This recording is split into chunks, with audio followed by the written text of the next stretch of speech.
You've heard of a rags to riches story, but how about a riches to rags one? Like and subscribe to hear my reverse Cinderella story. Hi MSA Nation, my name is Patricia, but since we're friends, you can call me Trisha, but not Patty. I hate Patty. Growing up, I was extremely rich, like next level rich, like Oprah meets Rihanna meets King Charles rich. It was all thanks to my mom, who the world knew as Cheryl. She was the most impressive person I knew. She and her best friend, whose name I won't mention for reasons that will soon become clear, were business tycoons who got a ton of investors and created a huge mega corporation right out of college. Ever heard of Amazon? Their business was kind of like that. Let's call it BFF Enterprises. It employed thousands of people all across the country, and Mom and her friend reaped the rewards of their extraordinary efforts. I aspired to have a BFF like Mom. As a VIP daughter of a VIP, I was enrolled in etiquette classes immediately. By the time I was 5, I was practically Julie Andrews. You know, the queen from the Princess Diaries, only smaller. I was treated like a princess, with people attending my every need. When I showed an interest in art, I was gifted all of the finest art supplies, and was even able to practice by creating portraits of some of the coolest celebrities. I can neither confirm nor deny that those were the celebrities who I painted. Yeah, my life was pretty much perfect, until someone ruined everything. One day, there was a huge commotion next door at Mom's best friend's house. All of a sudden, the door swung open, and I was shocked to see Mom's bestie in handcuffs. It turned out, she who must not be named, that's what I called her, had been stealing a ton of money from their company. Because of that, their business went under, and thousands of people lost their jobs. To make matters worse, an angry former employee was convinced that Mom must be to blame too. He put together a whole manifesto and brought Mom to court. Fortunately, Mom was declared innocent. I knew she always would be, of course. She who must not be named was proven guilty and sent to jail. The employee who had lodged a case against Mom ended up behind bars for defamation too. Mom's name was cleared, and she and I lived happily ever after.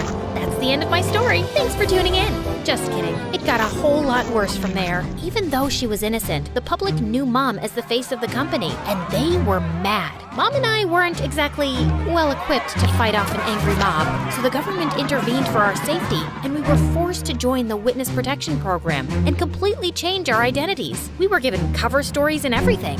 So, remember before when I said my name was Patricia? Well, that was sort of the half-truth. I had a different name before all of this mess. A gorgeous name, but that and everything else were taken from me when she who must not be named ruined my life. I was pulled from my life of glamour and ease and relocated to here. Yeah, the house was a serious downgrade from what I was used to. See what I mean about an opposite Cinderella story? I know this is different from what we're used to. At least we still have each other. One day, we'll live in a big mansion again. I hoped she was right. In the meantime, Mom set up security cameras everywhere. She was afraid someone would somehow find out who we were and try to break in and steal whatever valuables we had left. That fall, I started up at my new school. I thought it would be a breeze. I'd never had any problems making friends before in my fancy school, back when I had money. But here, everyone was staring at me as I walked in. I felt like a total fish out of water. What, are you like from Gossip Girl or something? It got worse in the classroom. May I use the washroom? Mayhaps the princess would like a peasant to escort her. And even worse than that, in the cafeteria. Look, Gossip Girl thinks she's at a royal banquet. Here, have some slop like the rest of us, princess. I was about ready to blow my cover and demand Mom let us move back to our old life when... Hey, leave her alone. Your mama sure would be mad if I told her that this is how you minded your manners. Wow, thank you for that. Don't mention it. Someone has to show you some proper small-town hospitality. I'm Sally. Patricia. Where are you from, Patricia? I grew up in the big city with a ton of money. My paternal grandparents invented trail mix, but my dad walked out on me and my mom and took all of our riches with him. Oh my goodness. I'm so sorry to hear that. We used to have more money too, but, well, it's complicated. It's hard, what with being one of 6 kids. Hey, if you'll let me, I would love to help you learn the ropes of a small-town life on a budget. Under Sally's wing, I started to really get the hang of my new life. She taught me all the tips and tricks to finding the best deals while thrift shopping. $5, final offer. The art of sandwich making. The more cold cuts, the better. Even how to use a lawnmower. She was a hoot. While all the other neighborhood kids were riding bikes, Sally would show up places driving her dad's lawnmower. And you don't need a license for this? Nope.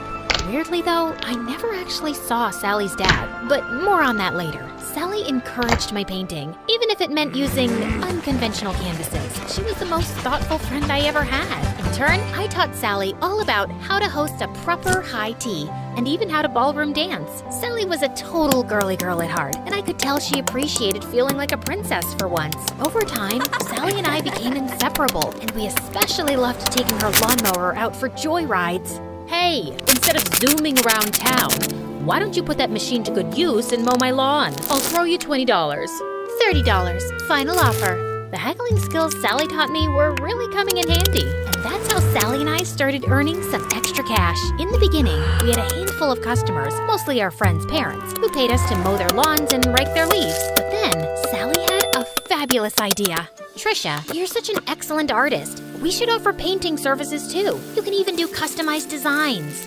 Oh my gosh, Sally, you're a genius. We showed up to the hardware store, excited to get all the materials we'd need to expand our business, but were shocked when we saw the prices. We were in over our heads. I went home, defeated. But then, I thought of someone who just might have some good advice. Vanessa, the apple certainly doesn't fall far from the tree. I'd be happy to jumpstart this business for you too. You'll finally have a new way to make money. But first, I want to see your business plan. With Mom's guidance and funding, S&T's Landscaping was born, and with her savvy advertising, our client base expanded quickly. Plus, I was having a blast customizing people's houses with my art. With Sally by my side, I was starting to finally feel at home in this small town. There was just one weird thing. Sally never invited me to her house. She always made excuses why we should meet at my place instead. Oh shoot, I totally forgot. My crazy Uncle Louie's at my house this week. He always brings all 17 of his pet chickens. We should probably just hang out at your house. I fell for it when she told me about Aunt Linda and her 6 boa constrictors, but 17 pet chickens? Yeah, right. One day, curiosity got the better of me. When Sally told me she was heading home after school, I pretended I was going to my place, but I followed her instead. What could she possibly be hiding? I followed Sally to the outskirts of town, the bad neighborhood. Whoa, Sally lives here? The trailer barely looked big enough to hold a twin bed. How could Sally and her 5 siblings and her parents even fit in there? Just then, I lost my balance and fell to the ground with a huge thud. Trisha? Sally, I can explain. I thought Sally was gonna start screaming at me, but instead, she started crying. I'm sorry I never showed you my home. It's just, well, I was embarrassed of this ugly trailer. My dad used to have an excellent job, and we had a big house and a big yard, but Dad lost his job a few years ago and ended up in jail. Ugh. If it wasn't for BFF Enterprises, we would never be in this mess. He was just trying to stand up to their evil owners, and instead Cheryl hired her cronies to make it look like Dad was lying and put him away. It felt like my stomach had dropped out of my butt. Sally's dad was the angry former employee who'd made a case against Mom. Thank goodness Sally had no idea who Mom and I actually were, thanks to our aliases and dye jobs. But why was she blaming Mom when it was really her dad who put us in this mess? I knew I shouldn't say anything or risk Sally getting suspicious, so I ran home before I put my foot in my mouth. Trisha, wait! Was it something I said? I avoided Sally the rest of the week, which wasn't easy. I felt so conflicted. Sally was my best friend, but she hated my mom and blamed her for her dad being in jail. So, I decided to get Mom's advice. I need to talk to you. Sally's dad is your angry former employee who ended up in jail. Oh, come on now, Trisha. What a strange joke. Why was Mom calling me Trisha? At home, she always called me by my real name. Mom, this is serious. Sally has no idea who I really am, or that you're actually the co-founder of BFF Enterprises. Just then, Sally popped up from behind the couch, and suddenly, Mom's behavior made sense. Sally, it's not... I can't believe this. I thought we were best friends, and all along, your family is why my family is suffering? Sally, please, leave me alone. I don't want to talk to you ever again. I've heard of surprise birthday parties gone wrong, but never this badly. I probably lost my BFF forever. But Mom was more preoccupied that Sally would out us both. What are you doing? Follow her. Make sure she doesn't talk. Do whatever it takes. I hadn't seen Mom this stressed out since the trial. I tried texting, calling, even showing up at Sally's window, but she wouldn't even look at me. I returned home completely hopeless. Did it work? Will she keep quiet? She won't even talk to me. Just then, Mom turned into a fire-breathing dragon. Well, not literally, but I'd never seen her this angry. Then we need to move again, now. But this is our home. Sally is my friend. Some friend. As soon as she talks, I'm going to jail. Mom, what are you talking about? Why would you go to jail? The judge said you were innocent. Of course he did. I bribed him. My business partner and I were both stealing funds from the investors because we deserved more. But unlike me, she was dumb enough to get caught and unwilling to do whatever it took to stay out of jail. And Sally's dad figured it all out and tried to get me behind bars too. But I showed him I am not to be messed with. I couldn't believe it. I was so blinded by all of her generosity over the years. I'd never even once suspected that she could have done anything criminal. And I felt so awful for Sally and her family.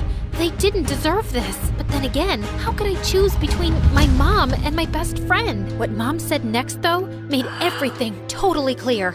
You got us into this mess. Now you have to get us out. Me? I'm just a kid. You're the one who was so greedy that you stole money and ruined your company and all of your employees' lives. You even let your own best friend take the fall. You cared so much about money. You forgot about what really matters, friendship. Trisha, come back here. My name isn't Trisha, Mom. It's Janissa.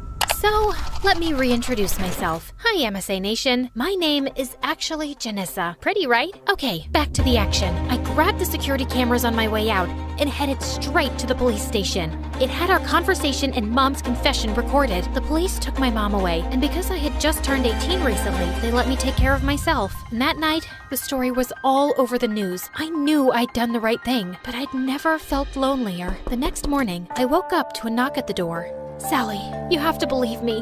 I didn't know about my mom. She told me everything for the first time yesterday. I can't believe you did that for me, Patricia.